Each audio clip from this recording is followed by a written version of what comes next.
You know how I joked last episode about how my laptop was basically dead? Yes, I do seem to remember that. Well, now it's really dead. Oh, joy of joys. But we got a new one, so let me go back. I had to play through the entire game again to get to where we were. And I've noticed we missed a couple of things, so let's get right to that. Okie dokie. What's this? So, Haddon gives you this letter, essentially, and something interesting is he says, like, how kind of you to phone yesterday evening. But in the phone conversation, he says that the package was dispatched earlier afternoon, so how would he know about the phone call at that point? Temporal paradox! I'd also like to point out I've essentially played the game at this point, skipping half the conversation options, so Danvers now knows everyone's names before they even introduce themselves. Uh-huh. Wow. Kind of becomes hilarious, really. Now we've inverted the entire plot. Anyway, this is the letter that Haddon gives, well, the leaflet that Haddon gives you regarding all your ghost hunting equipment. Just explains how it works and what it detects. Something of interest is in the bottom right corner. You can see a website address for haddonindustries.co.uk. Oh, yeah. And guess what? That is actually a real website. In real life. That is a real website. Do they have recruitment? They have recruitment. Yes! I know what I'm doing after uni. And the best thing is, we actually get to see it. Yay! They really need to hire a website designer. It's not great, is it? No, it's not really. So you've got Equipment and Showcase, where it just tells you about the ghost hunting gadgets, but they've pretty much copied and pasted the text that you get on the various leaflet pages. Careers and Opportunities, the only thing they've got at the moment is gadget testers and a picture of Danvers. How did they get that? I don't know. Maybe you Heron Crow! I'm suspecting this might be made after the game. Right. Interestingly, you've got these other games, which apparently use Haddon tech, so I think these were games also made by Darkling Room. Okay. They got a series, that's quite good. You can go on this website and they set up a fake ghost hunting website which tells you about various locations. I believe some of these might be real locations and some are cases which just turned up in the video games. Hence why you can see a lot of real life photos, and yet right at the top here you've got these very fake photos. Yeah, that's fair. The Heron Crow Public House. Indeed. That's cool. It's a nice little addition. Yep.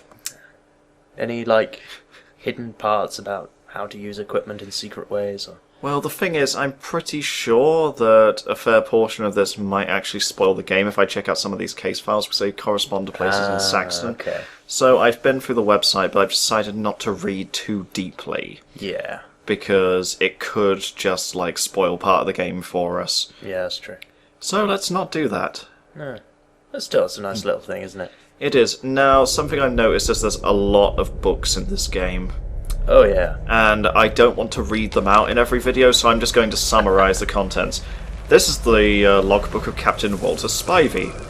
Spivey essentially was a smuggler who would get things from Saxton, to my knowledge, and then claim that they'd actually come from Spain, and then sell them within London. I believe because these artifacts are within English territory, they might not... You can't just dig them up and claim they're yours. Right. They might belong to the Crown. I'm not really sure. I see, yeah. Spanish gold. Yeah. So essentially, they were selling these things through Gruel, who owned an antique shop in that time. But then they ran into a bit of a problem because customs got onto them. I wonder if this Gruel character has a living descendant. Thank you, Danvers. Indeed. I told you I had to replay the entire game. So they decided to just hang out in this cave until the heat died down because they knew no one would ever go into it. Yeah. Okay. Interestingly, he turns up in a later book. Right. He turns up in a ghost story of sorts, so maybe these ghost stories that we'll come across later have some authenticity. Because the people mentioned in them are actual characters, not just the story of a man on a farm or something like that. Yeah. Something vague that gets passed around. There is a lot of backstory in this game. There was. What was that sound? It's an oar. Incidentally, you can talk to Reese without him ever telling you his name, and then you can just say, "Goodbye, Reese," at the end of the conversation. Okay, Unknown Anglia. You've got all these ghost stories. This one is the Oldcombe Lane Phantom. This one's particularly interesting. It refers to some maiden who constantly appears down streets singing rural songs with Parsk flour in her hair. Turns out that thing we kept hearing all the time on the recording was Parsk flour. Fetch me a Parsk flour. Yeah, so this might be her ghost in the cave. This book just essentially gives several accounts of people who have encountered her. Isn't it just someone going from the bear drunk down the street singing? No, because drunk people don't glide like she does. Oh, I don't also, know. one person claims they go up, she comes up to them, hands her bonnet, and then they look in it and it just contains twigs and dead birds. This one is the most bizarre one, and I hope it doesn't turn up in the game related to anything. But essentially, on May Day, a farmer's family are treated to essentially a jump scare in that a white, sexless face appears at the window and goes, "Oogity boogity boogity." Is it Slenderman? I hope so. I really hope this is where it all began! In the town of Saxton. One can only hope.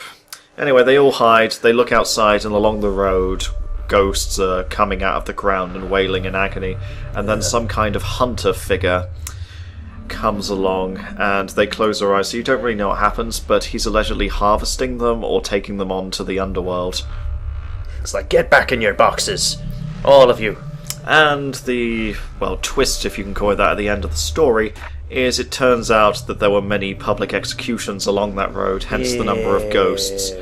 Incidentally, the name of the hunter is Grimdread, which is probably something real, but that is the most awesome name ever. Yeah, given a name like that, what choice do you have in life? This is the ghost story I mentioned earlier about Captain Spivey. Essentially, in this story, he notices a boat coming towards the rocks rather quickly, but because the lighthouse isn't out, it's almost certainly going to crash. So he goes down to the bear, gets 6 men, and says, "Guys, we need to light the lighthouse, these people are screwed." And they go up, but every time they try lighting the lighthouse, it just gets snuffed out instantly. And they can't understand why. I forgot to close the windows. Yeah. And then they get down and the ship essentially vanishes.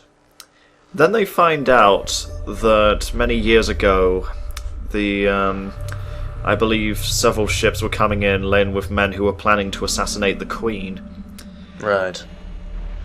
And in order to keep them off the shores, the men of Saxton turned out the lighthouse, it crashed, and then the ones who did survive, crawling up the cliff face, were stoned to death.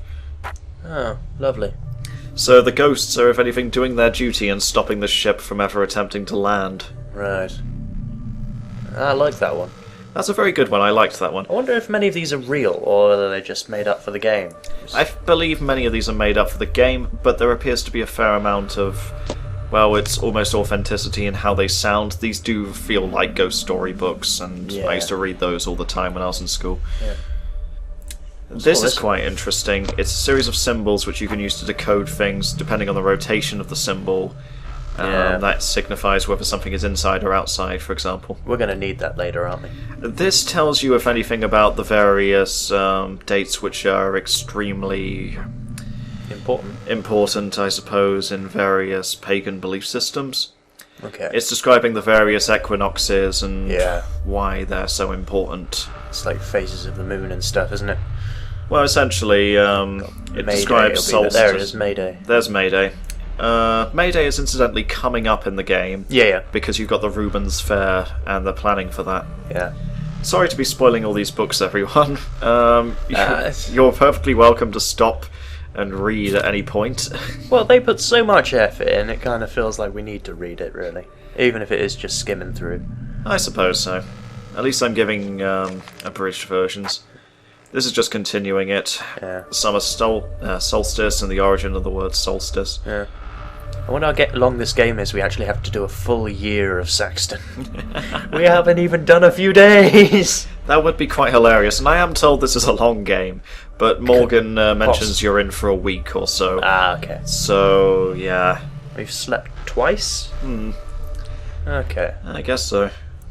Nearly halfway. Damn. All Hallows Eve. Indeed. Explaining the origin of... The Great Pumpkin. Yes. If the Great Pumpkin is the final boss, then this game was worth every penny. We have bosses? I guess Awesome. the poison pen letter says with blood on your hands, so presumably we kill someone at some point. Or have done. Maybe. We did work for Haddon Industries.